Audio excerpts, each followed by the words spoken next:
Let's quickly take you out to the State Department press briefing. Tammy Bruce talking about a variety of international topics, including this recent post from President Trump saying Putin is, quote, playing with fire. Let's listen in to this from Washington, D.C. here on Live Now. Americans do not travel to Venezuela. The Secretary's highest priority is the safety and security of the American people. And thank you, everyone, especially everyone listening at home, for heeding this warning. Now, turning to Syria, there have been several major steps over the weekend to enact President Trump's vision of a prosperous Middle East and a stable Syria at peace with itself and its neighbors. U.S. Ambassador to Turkey Thomas Barak assumed the role of U.S. Special Envoy to Syria, and he met with Syrian President Ahmad al-Sharaa and Foreign Minister Assad al-Shabani in Istanbul. We also have taken significant steps to lift sanctions against Syria. On Friday, Secretary Rubio waived Caesar Act sanctions for 180 days, and the U.S. Treasury Department announced General License 25 and other relief measures. We are engaging with regional and global partners to open investment in Syria. The cessation of sanctions against Syria will advance our primary objective, the enduring defeat of ISIS, by giving the people of Syria a chance for a better future. The United States will remain focused on the mission to defeat ISIS and eliminating terrorists who threaten Americans.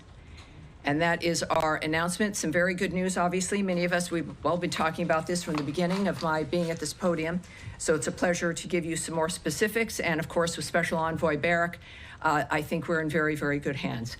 Let's start, surprisingly, with Matt Lee. Thank you, Tammy. I want to ask about Gaza, but do you know off the top of your head, or is it written down someplace, how many Americans are currently designated as wrongfully detained in Venezuela? Yes, those are numbers that we will not share. That's a dynamic that we consider, of course, an important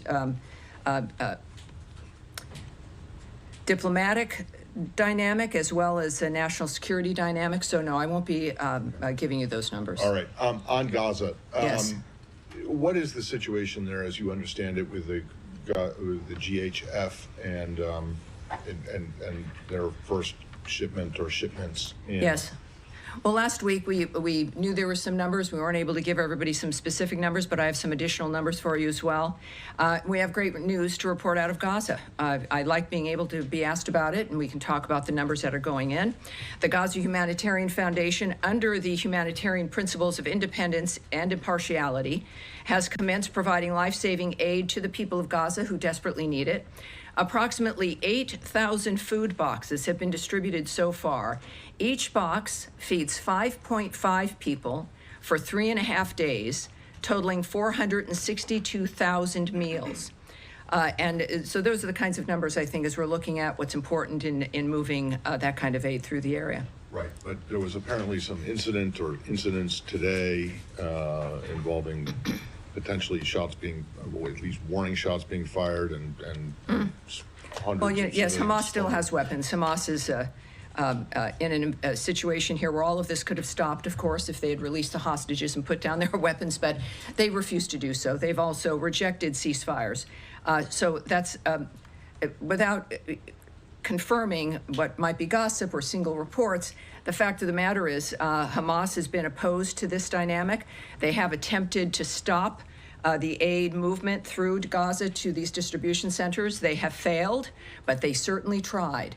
The bottom line is, the real story here is that the aid is moving through, and in that kind of an environment, it's not surprising that there might be a few issues involved, but the good news is that those seeking to get aid to the people of Gaza, which is not Hamas, have succeeded. And last one, really briefly. Yes. I won't take up any more time, but my understanding is that the administration is not particularly happy with the position that the UN and its agencies have taken with regard to these shipments. Is that correct?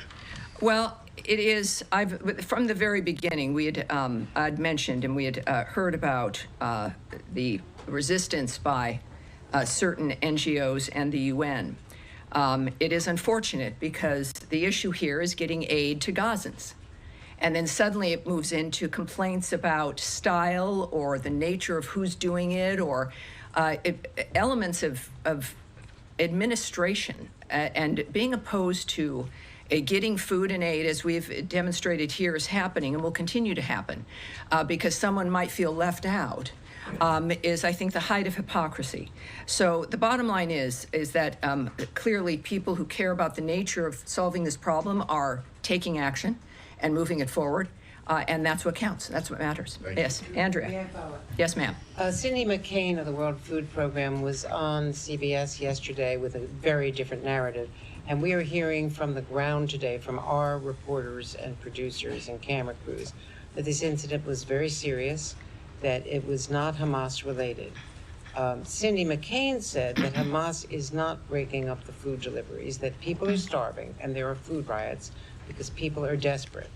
And the criticism of the GHF has been that it is not independent or impartial, that it was started by the Netanyahu government with people who are supposedly independent, and that it is only operating in the South, deliberately designed with 4 distribution points in the South in order to have people in the North move south for the aid and therefore accelerate the movement of people and the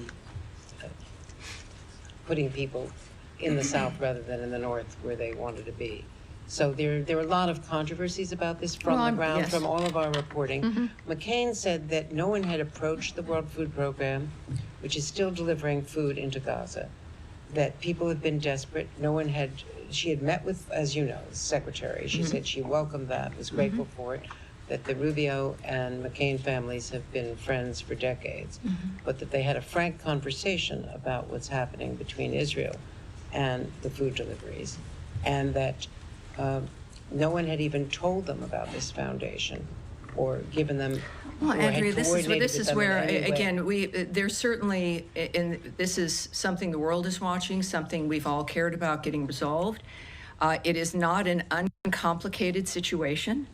This is, however, the first delivery of major aid, if not the only aid we've been hearing for months. I wish that Cindy McCain had spoken up, that they had found a way to move food into Gaza, because that certainly hadn't been conveyed to us. But now, which if that's the case, that's great. What I do know is that the people on the ground now, as the number I told you, I think is rather significant, 462,000 meals. You know, that's what we're focused on. And that this is, and I'm not going to address either gossip or complaints or people who knew or weren't included or would do it a different way or who's shooting at whom. That Hamas, it's not Hamas. The real story here, the story is that aid and food is moving into Gaza at a massive scale at this point when you're looking at 8,000 food boxes.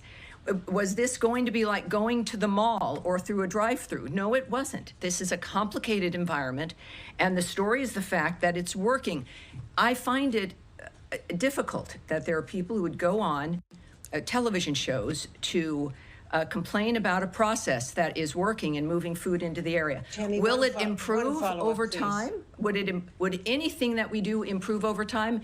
Yes, in all likelihood. And I think anyone would welcome someone like Mrs. McCain or anyone else who has a method within which to contribute to this effort, to be able to do so instead of going on television and complaining. Tammy, and that's the real story is that this is succeeding, and I think we should all at least have the courage to embrace that. But until now, there has been a blockade by Israel of the food. So no one has been able to get through Well, I those thought you just said processes. Cindy McCain said that she was able to do that, but I would also say that this process managed to overcome that dynamic, and the dynamic has changed. Whatever it was that was hindering the nature of aid to the Gazan people has been overcome. It clearly needs to expand. I don't speak for this foundation, but clearly we've got to welcome any dynamic that allows getting aid and food into the region, which is happening right now, and that's the story. Nadia. Thank you, Tammy. 2 questions. I understand this is the beginning of a process. For the time being, the delivery of food is at 2 places, which is Tal Sultan and the Murag crossing. Is this any guarantee that people who come from the north to receive this food, are they allowed to go back? Because that's the fear, that basically this is a way to move the population from the north to the south. And do you have any plan that they will expand it to go to other places Well, in it's the not, north? this is not a State Department effort. We don't have a plan. I can't answer that regarding the nature of how certain situations would be responded to. I'm not going to speculate or say what they should or should not do. The Gaza Humanitarian Foundation has an email. They should be reached out to, and that's what I'd recommend regarding plans to expand, plans to make assessments of what's worked and what hasn't at this point, and what changes they might make, and what the goal is. Clearly, the goal is to reach as many people as possible. Yes, sir. Yeah. Go ahead, please. Okay. The Israeli Minister of Strategic Affairs is in town, according to Israeli media. Has there been any meeting between him and Secretary Rubio? And can you update us on the state of talks between Iran and the U.S.? Is there a new meeting planned ahead? Well, I will not discuss, as you might imagine, any meetings or conversations the Secretary's having that are not public or may not be happening.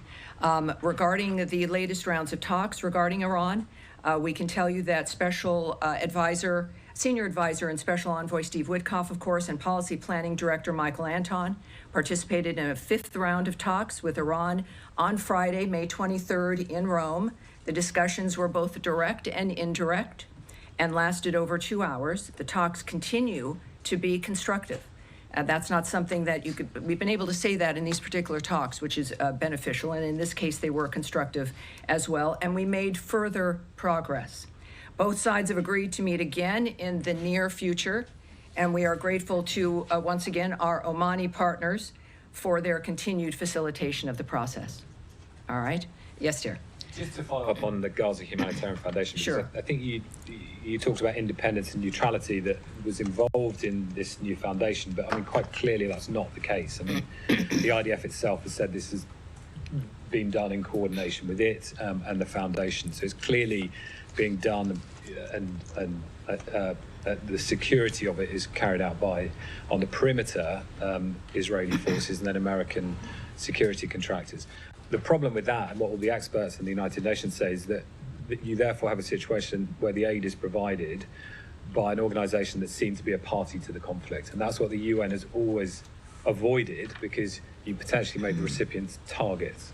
And we're seeing that already, potentially, in that this has become a very militarised form of aid. So I'm just interested in why you describe this as independent and neutral, when it clearly doesn't appear to be so.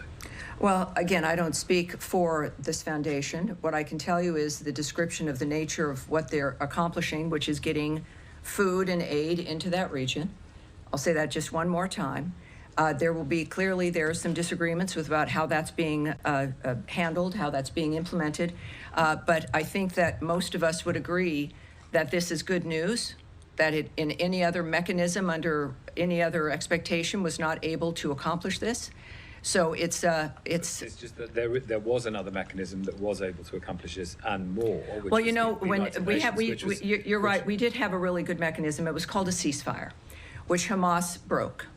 And it is a ceasefire and a plan that had been operating and offered, which they continually refused to accept, continued to hold hostages, as they still continued to not just hold hostages, but the bodies of the people that they've murdered.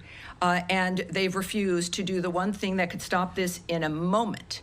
They've refused. So we did. We had, it was a ceasefire, and Special Envoy Witkoff, very successful, and Hamas decided, well, that was just too much of that. So the real story here is that there's food aid going in. There will be people, of course, who will look at some of the details and not like it. But then I think it shows us the priorities of certain individuals when it comes to, at first it was, let's get these people fed, and now it's seems to be something else in the meantime. Yes, sir, go ahead. Thank you, Tammy. Yes. Wait, no, sir. Oh, I'm sorry. I don't know who's speaking, but go ahead. Thank you, Tammy. Last week I asked you a question about the deals signed between the Kurdistan region government and 2 US firms. You know what? We need to turn his microphone up, and you've got to keep your head up. I'll repeat the question. Keep your head up.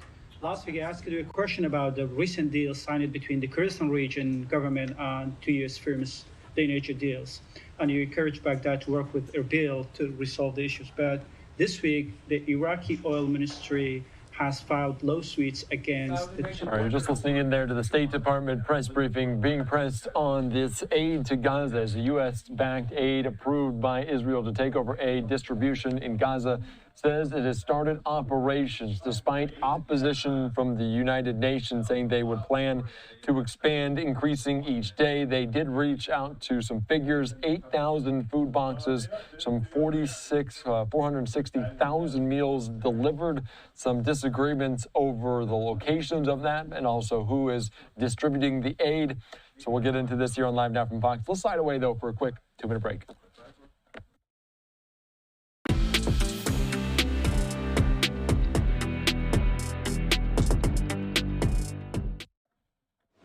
All right, welcome back in here to Live Now from Fox. I'm Eddie Mack. Let's quickly take you out to the State Department press briefing as they're talking about disagreements and how aid is being delivered into Gaza as they really began to roll that out. Also, discussions about Syria, Iraq, and then hopefully Russia and Ukraine up soon. Let's listen in. Those reports are categorically false, although we remain committed to existing discussions regarding her, and we have and will continue to underscore with the Iraqi government the urgency of securing her release. That is Elizabeth Zurkov's release. All right, yes. 2 questions. Today in Turkey, Foreign Minister Lavrov suggested there was some sort of prisoner exchange deal between Presidents Putin and Trump. Is there any light you can shed onto that? No, there's nothing. I have nothing to report to you about that. Not at all. There's reporting that the administration may require all foreign students to undergo social media vetting and that embassies and consulates are pausing interviews for new student visas, according to a cable from Secretary Rubio. Is that accurate, and do you have any other information? Well, if you're discussing that, that's something that has not been discussed publicly. It would have to be leaked material if it exists. What I can remind everyone of, which we've discussed for months here, is that we use every tool in our tool chest to vet anyone coming in who wants to come into this country, and in order to do so, it has to apply for a visa to gain access to our nation. So every sovereign country has a right to know who's trying to come in, why they want to come in, who they are, what they've been doing, and at least hopefully within that framework, determine what they will be doing while they're here. So that's nothing new, and we will continue to use every tool we can to assess who it is that's coming here, whether they are students or otherwise. All right. Yes, go ahead. Can I switch to Russia, Tammy? After the Istanbul talks, Secretary Rubio said he didn't believe they were a waste of time because the Russians were going to be putting forward this proposal for potential ceasefire and end to the war. The Russians still have not given the U.S. that proposal. So do you still believe that this wasn't a waste of time? And when is the U.S. going to actually levy these sanctions that have been warned about and perhaps walk away from negotiations? Well, you've seen, I'm sure, President Trump's tweets. Yes. He is the one who recently spoke directly to President Putin and is the one whose vision of diplomacy, of getting these wars to stop across the globe, but certainly that one can be arranged. He's been very optimistic. He has. And as we've seen over the last few days, including this morning, the president has been very blunt about his opinion about President Putin. What I can say is that also, by the way, which has generated, I think, the president's ire and all of our extreme concern are the attacks resulting in civilian casualties in Ukraine. The president has said many times this has to stop. We are monitoring reports that this weekend's airstrikes by Russia constituted the largest aerial assault on Ukraine since the start of the war.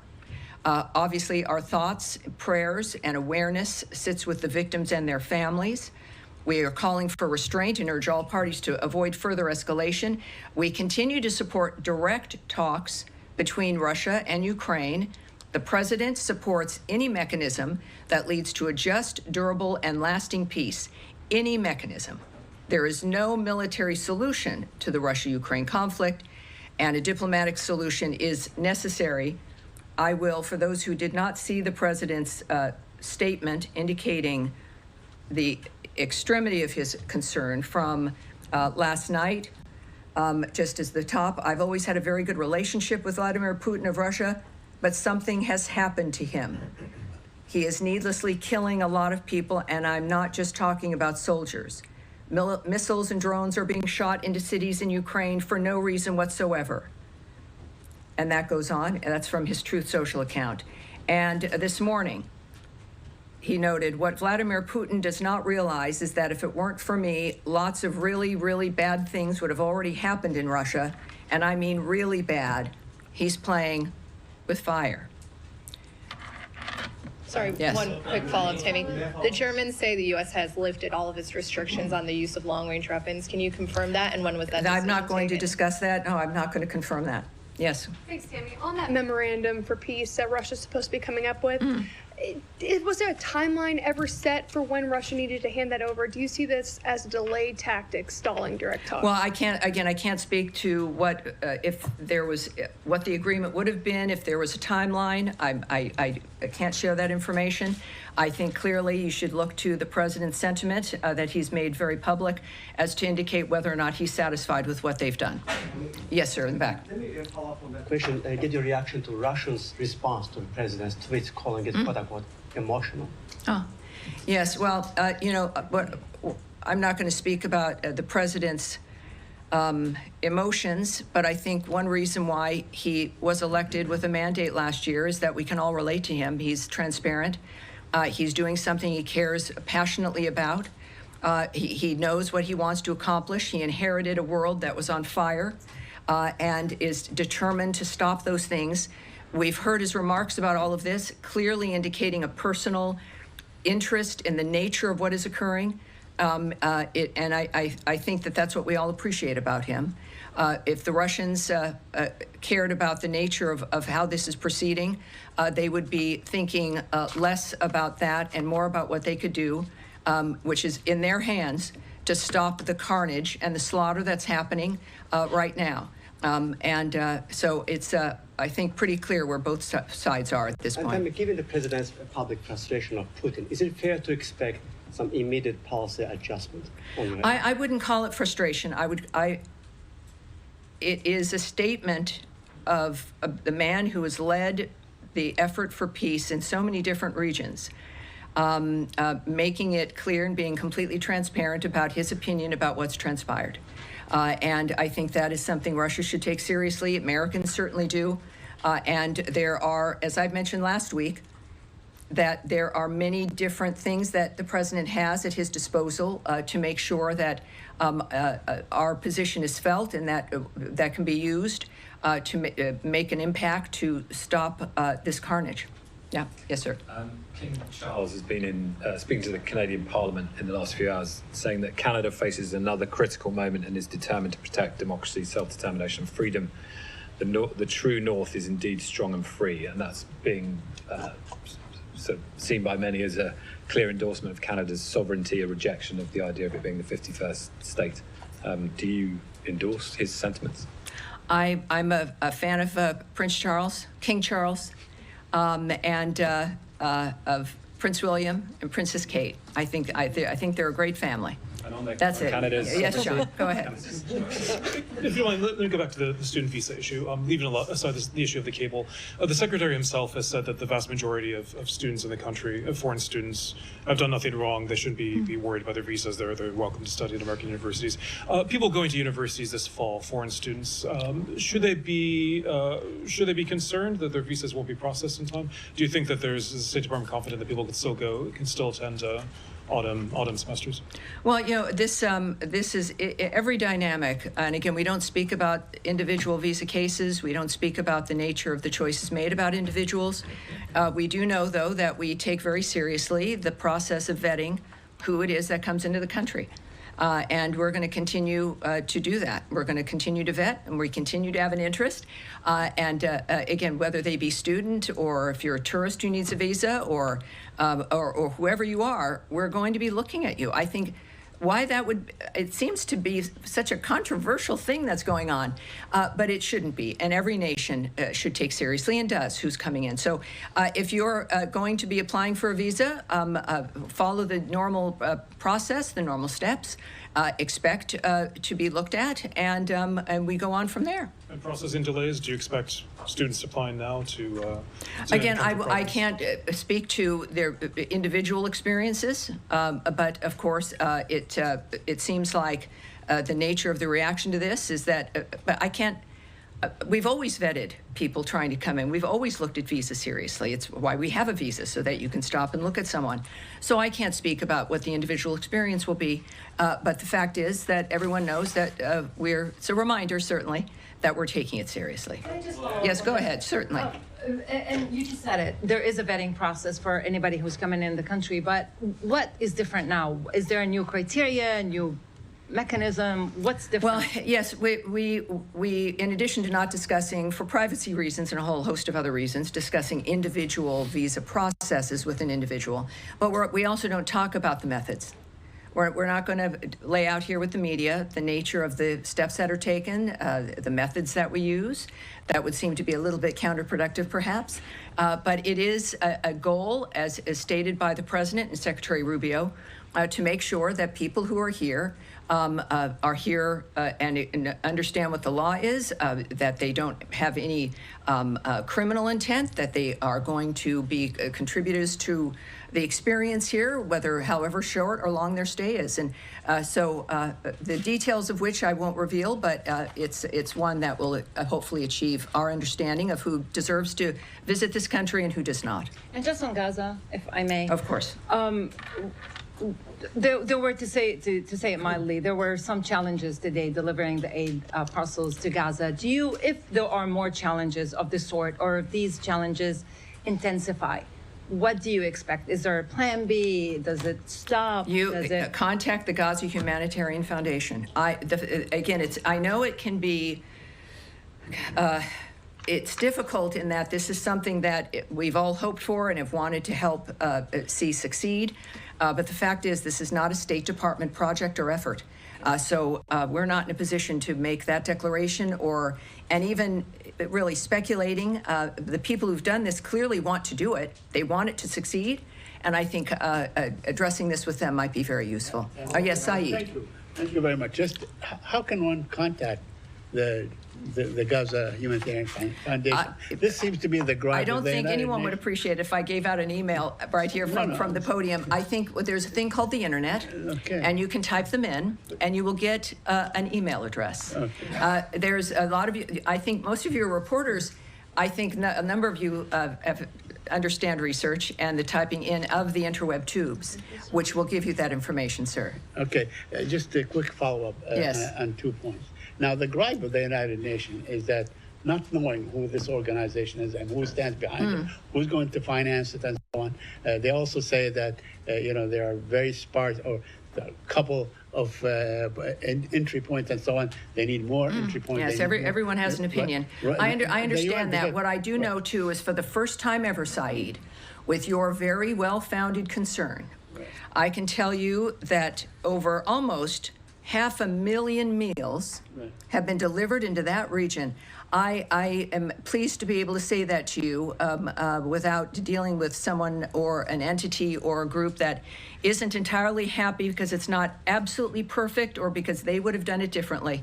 But we finally have that happening. Yes, sir, in the back, right there with with the great hair. You've got great hair, but no, yes, sir. You're pointing. You're doing this. I don't have gray hair. No, I'm not. Yes, that's why I'm not pointing. I think you probably do. Sir. Thank you. Yes, all right. I have no hair. Well, there you go. Is it me? Okay. Just can you confirm? No, not. I'm saying not you. The man with the a lot of people with gray hair. Not you, sir. Speak up. Thank you. I can make it. Thank you very much. Thank you. Sorry. No, it's all right. If you wait, they run right by you. Right. Yeah. All right. What's your name, sir? And what outlet? News. All right. Thank you. Welcome aboard. Thank you very much. As you said just earlier today, the world has been shocked by what's happened in Gaza over the past few days. The silhouette of a little girl. Well, I said it's been shocked over generations about what's been happening in Gaza. Absolutely. And that Hamas certainly has refused to stop that violence. But go ahead. So, But just in the past few days, we've seen the silhouette of a little girl trying to flee burning classrooms surrounding her, killing people around her. We've seen thousands of Palestinians starved by Israel's blockade, herded between fences as they try to get fed today. A doctor who saw 9 of her children killed by Israeli bombs. All the while, this administration, of course, as we've seen, has sought to deport students who protest this, including one student who wrote an op-ed against this kind of behavior. The administration came in telling Americans it would be more pro-peace, more anti-war than This the is previous... beginning to sound like a soliloquy, sir. Do you have a question, please? Do you have a question, please? I'm curious... Yes, this is a very serious issue, and everyone has your question. Yes. So please ask it. I wonder how you see this administration being more pro-peace or more anti-war than the previous administration, given these kinds of horrors that Americans are witnessing. Yes, well, it is a dynamic where, as I also just mentioned a little bit ago, we did achieve a ceasefire, something which nobody thought would be possible after the heinousness of October 7th, the nature of what had occurred on that day, the fact that there has to be a new way, the president has stated, we have to have new ideas to make a difference so this stops and doesn't go from generation to generation, which all of us have experienced. It's right, wash, rinse, and repeat over and over and over again, every 20 years. And it would never stop. I think that what we've got here is after, I don't know, what has it been, 3 months, a bit over 100 days of President Trump, managing to get, I think, every warring party, every hostile party against other people on this planet to a table to stop. Now, that's the simple part. Making things happen and making it last is another thing. Hamas, we did have a ceasefire. And then Hamas decided once again that that was just not going to do, and they continue to do what they do. That, first of all, again, regarding that particular issues over the last few days, we call on all parties to this conflict to take every feasible measure to mitigate civilian harm. We refer you to Israel for more information on its airstrikes. And we also know, as we all do, and this is one of the things that we've discovered time and time again, that Hamas uses hospitals and other humanitarian areas as human shields. This is why we continue to try to get a ceasefire done, despite the obstacles that Hamas constantly presents. It is apparently their hope that we would just give up and go away, or that the usual status quo would continue. But President Trump is not that person. He's a person who gets it done. And after decades of conflict, I understand you're frustrated after maybe 3 months of it not being perfect yet. But that is what we are going for. We will continue to work for this. It is President Trump's commitment. Yes, Eric, please. Eric, go ahead, please. Thank you, Tammy, for the question. I wanted to ask you, the end of last week, we reported, and you began... And you're Bloomberg, for those watching who don't know. Go ahead. You began the conversation today, or excuse me, the briefing today, with a reference to Venezuela and to the challenges faced by Americans in Venezuela, the repression of the Venezuelan regime. Correct. The license for Chevron to produce oil in Venezuela expired yesterday. Our reporting is that there's a very narrow license for basic maintenance to make sure that equipment that's in the country doesn't become completely unusable, so that one day if there's a change of government, it might be possible to drill and produce again. This is a license that would have to come from the administration. Do you have anything on that as far as whether that's been granted? I can't speak to that at all, but what I can say is actually your timeline on the Chevron license is wrong. It's tonight at 11:59. Gotcha. So this is the last hurrah here that will expire at 11:59 this evening. Okay. What we can say, of course, also is that just to be very specific, we, beyond the warning, of course, to Americans, is that we will not allow any money to move to the Maduro regime that assists their regime. We are, of course, very conscious of the dynamic regarding, as we discussed earlier, as you noted, those who are held wrongfully in Venezuela. But we also are going to make sure that, as the Secretary made clear last week, that this license expires. That, of course, is going to be felt. And we also know that the instructions, the president's instructions to Secretary Rubio that he took steps, of course, to terminate all Biden-era oil and gas licenses that benefited Maduro's regime and lined the pockets of his cronies. We are going to continue to deny any funding of the Maduro regime that it uses to oppress the Venezuelan people. So I hope that answers both of those questions. Yes, sir. Thank you. Gaza, specifically because tomorrow the Germany's foreign minister is going to be here and meeting with the secretary. Germany's government has kind of shifted quite a lot in the last few days on their position of support for Israel. They've been, alongside the US, one of the main backers of Israel in this war, and now they're saying, the chancellor is saying that the war in Gaza is no longer justified by the need to fight Hamas. So it seems like whatever coalition was left of countries, including the US, backing Israel seems to be getting smaller. Are you concerned that there's even less international support for Israel? Does that influence the way that the US is thinking about this? That one of the main European countries backing Israel is backing again, Chancellor Merz noting that Israel's actions can no longer be justified. The fact of the matter is that Hamas has put the people in Gaza in this situation by launching that attack on October 7th, and by continuing to hold hostages, including the bodies of 4 Americans, and continue, of course, to maintain their weapons. So when we think about actions that can no longer be justified, I think we should adjust ourselves and look at what put us in this position in the first place. Regarding the UK, Canada, France, and any number of others that took disappointing steps last week, unilateral recognition of a Palestinian state, in this case, is unproductive and obstructs ongoing U.S. efforts towards peace in the region. And I think that there's a clear line that has been drawn by President Trump, which again definitely disturbs the status quo, which is that there has to be peace, not just for 6 months, not because there's been a deal made for a year, that this has to be enduring. The entire framework has to change. He's not kidding.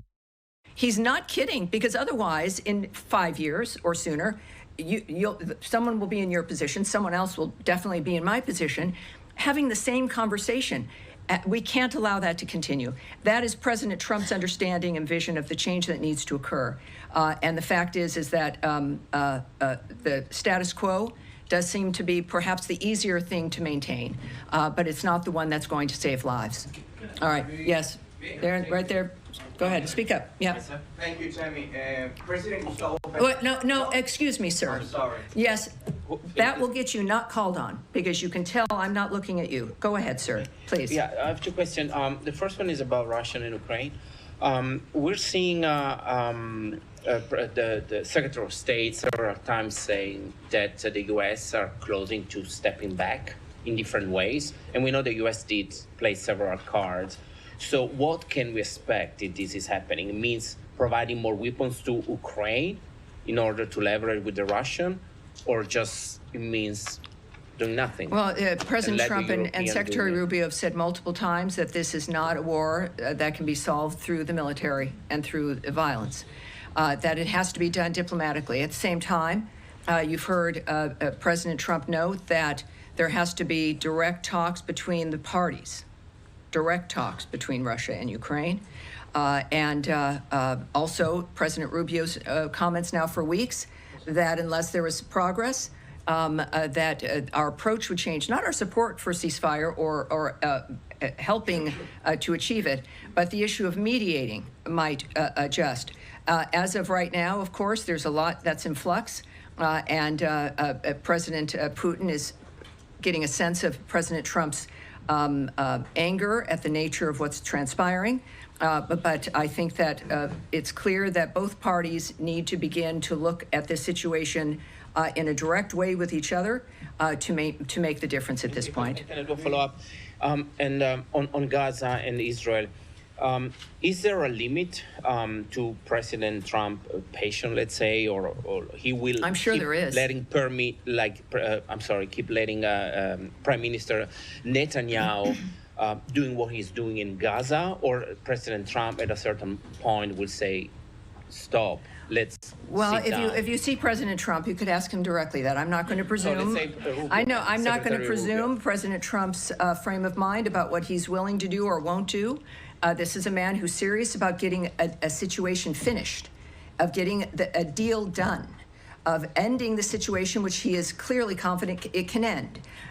My assessment of what he would do, he's him for a reason, and I'm not him. The last thing I think any of us want to do is second guess the president. Certainly in this case, President Trump. He's also a human being, even though sometimes, he does more than what the average human being can do. But I feel that, as we've seen today with Putin, that there is a point that he looks at things differently. And how that manifests, just like with everything else in this administration, it will happen quickly. And that's what I've got for you today. Thank you, everyone. Thank you, and I'll see you on Thursday. Happy ending of the Chevron license day. Happy ending. All right. Thank you. Thank you. All right, just listening in there, Tammy Bruce saying happy ending to this, as Marco Rubio posting this on social media, saying the pro-Maduro Biden oil license in Venezuela will expire, scheduled on this Tuesday, May the 27th. So we're following this here on Live Now from Fox's Tammy Bruce. They're wrapping up this State Department press briefing in our nation's capital. And as we approach just now the top of the hour, 3 o'clock on the East Coast, there were a lot of major headlines and questions about the aid now being presented into Gaza. There are some disagreements about this, as even the UN against it in some ways. They were learning about this, saying some 8,000 food boxes, over 460,000 meals delivered to people in Gaza. And there was also talk about the delivery system, the distribution, and also the ports of entry into that region. Those were some disagreements, but they said they will continue to plan to expand on that. She also got questions about international student visas, as we've seen the debate there between President Trump and Harvard, removing those international students. They will have to leave the university or leave the country. For more on this right now, let's go out to Rebecca Castor, who has this report on Live Now. University is in President Trump's crosshairs. They're very anti-Semitic. Everybody knows they're anti-Semitic, and that's got to stop immediately. Trump doesn't think school leaders did enough to protect Jewish students when pro-Palestine protests erupted on campus. That's why his administration has already pulled billions in federal funds and wants to block the Ivy League university from enrolling international students. My reading of the situation is that the administration is using any sort of excuse to attack the university. The White House wants Harvard to turn over a list of all its foreign students so they can determine, quote, how many radicalized lunatics and troublemakers should not be let back into our country. A federal judge has already placed a temporary block on the White House's move, and during a brief hearing today said she'll hear arguments from both sides on Thursday. Harvard is at a disadvantage on some of these fights. There is a degree of discretion still allowed to the executive branch. Fox News also obtained a letter the administration is sending to all federal agencies Tuesday, instructing them to cancel any remaining contracts with Harvard. That's about $100 million in taxpayer dollars. The letter also says, we also encourage your agency to seek alternative vendors for future services where you had previously considered Harvard. President Trump has also floated the idea of giving some of Harvard's revoked grant money to trade schools. In Washington, Rebecca Castor, Fox News. All right, thank you.